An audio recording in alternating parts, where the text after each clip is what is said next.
Hi, my name is Moratoa Joale and I am a third-year medical student. I am running for the SRC independently. I'm running for SRC because in the last 2 years I volunteered to be a part of a body of students who identified the gaps that were in place in terms of student needs. We led projects where we were dealing with student concerns about their academia, student concerns about their safety, about balance, and we achieved a lot of very positive results with that.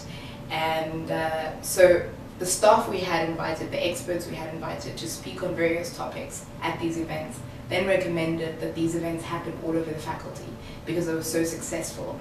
And what I'm saying is that now I'm joining the SRC because I believe those student-led initiatives should be taking place at every single faculty, but they should be tailored to meet every student at that faculty. So my purpose with the SRC would be to join, find out what each faculty wants with regard to those particular concerns which are universal across the university, and then make it happen in a way that is tailored for each faculty and each student. My opinion on student apathy is really that we failed as leaders. I've been in leadership positions at UCT and I've interacted with a lot of leaders who are in place at various levels, SRC and faculty councils. And I think we've defined it in the wrong way. When we say student apathy, we're saying that students don't care.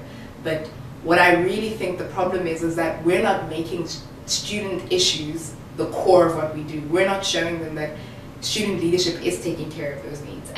And so in that essence, student apathy is all about the way we've been leading and the way we've been communicating what we've been doing and the results and getting feedback on that. If we can change that, then I think student apathy really isn't a problem. It's really about, are we saying to people, we are identifying your problems, we are getting results, and here's what we've done. Do you like it? Should we change it?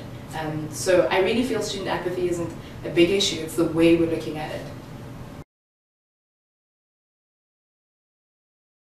In the last 2 years, I've been following the SRC team, what they've been doing, and there's been really wonderful leadership if we think about it. I mean, there was Caesar Walsh and his team, and they targeted the admissions policy, and there were lots of debates which I've been following closely, where various views were stated by Prof. Alexander, by the Vice Chair, and other very crucial members in society. Then on the one hand, we also had Wandile Mamba sharing his views on the black child, and so I felt it was a very balanced leadership. In the last year we've also had Amanda Ngwenya and her leadership, and what they've done is really made connections with various universities, and also talking about her recent article in the Mail and Guardian on mediocrity not being a national imperative. You know, those were really key things, and I think they've touched on various areas which I would really learn from in leadership.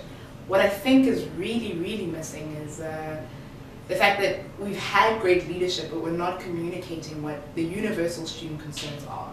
They've stated very clear, distinct positions, but I think what we're missing is really bringing across what the student community here finds are the biggest concerns and getting those across. There's been a lot of debate around the admissions policy, for example, but we aren't having student-led initiatives where there's research taking place that's saying this is what UCT students would like to happen, and let's do that. We're not actually finding solutions at the moment. We're just stating various views and not taking action. So the new dimension I would be bringing to the 2012 team is taking what has already been learned, taking what the students think, and making sure that there's student-led initiatives where we say, this is the solution we want, let's make it happen, let's take action. So that would be my emphasis.